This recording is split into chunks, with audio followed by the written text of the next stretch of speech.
Rajma curry తయారు చేసుకోవడానికి కావాల్సిన పదార్థాలు.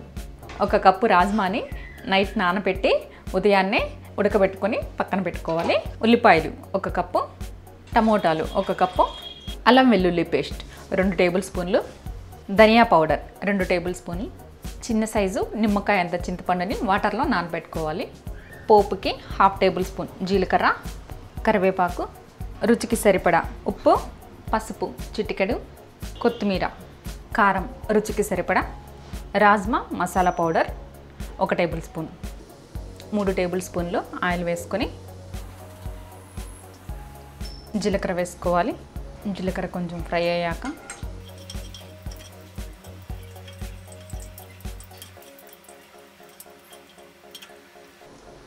కొంచెం కరివేపాకు,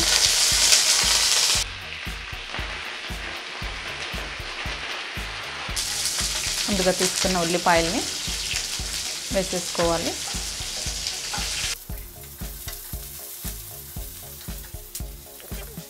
ఉల్లిపాయల్లో కొంచెం సాల్ట్ యాడ్ చేసుకుంటే త్వరగా మగ్గుతాయి.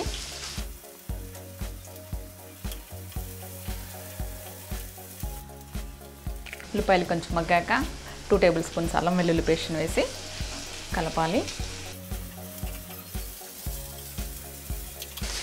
కొంచెం ఫ్రై అయ్యాక ధనియా పౌడర్ని వేసేయాలి.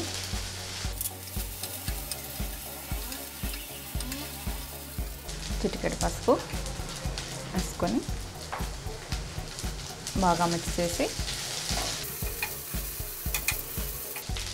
ఇప్పుడు టమోటాని వేసి ఫ్రై చేయాలి.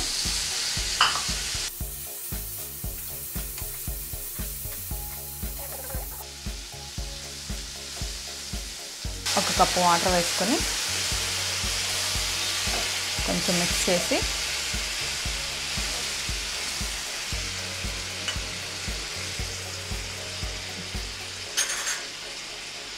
మూత పెట్టి మగ్గనివ్వాలి. ఒక 5 నిమిషాలు ఇలా మగ్గనివ్వాలి.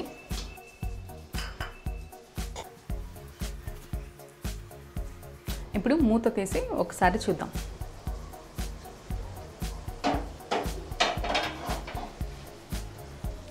కొంచెం మగ్గాయి.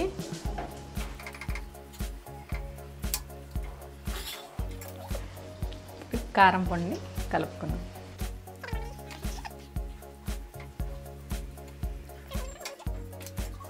ఇప్పుడు రాజ్మాని కూడా వేసి ముందుగా ఉడకబెట్టుకున్న రాజ్మాని కూడా వేసేసి కలుపుకోవాలి.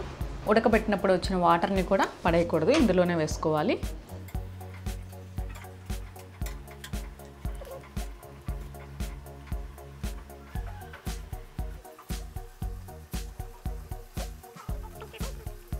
చింతపండు రసాన్ని ఇప్పుడు వేసుకొని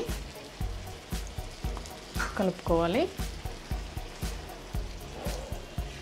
చింతపండు పులుసు పోస్తే కొంచెం పుల్ల పుల్లగా కారంగా, చింతపండు పులుసు యాడ్ చేసుకుంటే ఇంకొంచెం టేస్ట్ బాగుంటుంది. కొంతమంది చింతపండు పులుసు వేయకుండా కూడా తింటారు, అలా కూడా తినొచ్చు.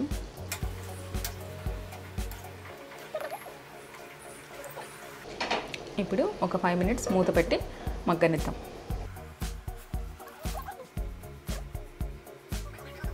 ఇప్పుడు మూత తీసి ఒకసారి చూద్దాం. ఆయిల్ పైకి వచ్చింది, సో కర్రీ ఉడికింది. ఇప్పుడు రాజ్మా పౌడర్ని 1 టేబుల్ స్పూన్ యాడ్ చేసుకున్నాం.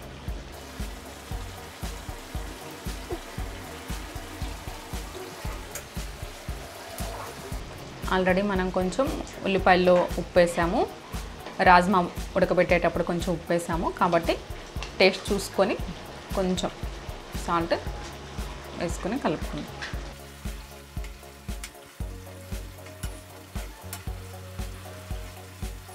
రాజ్మా పౌడర్ వేసాం కాబట్టి ఒక 5 మినిట్స్ దాన్ని కూడా ఉడకనిద్దాము. పైన కొంచెం కొత్తిమీర వేసుకొని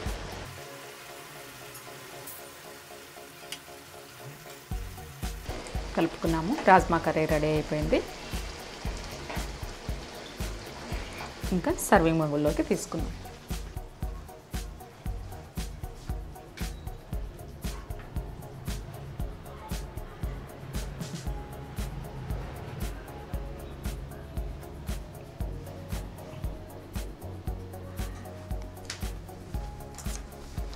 రాజ్మా కర్రీ రెడీ అయిపోయింది.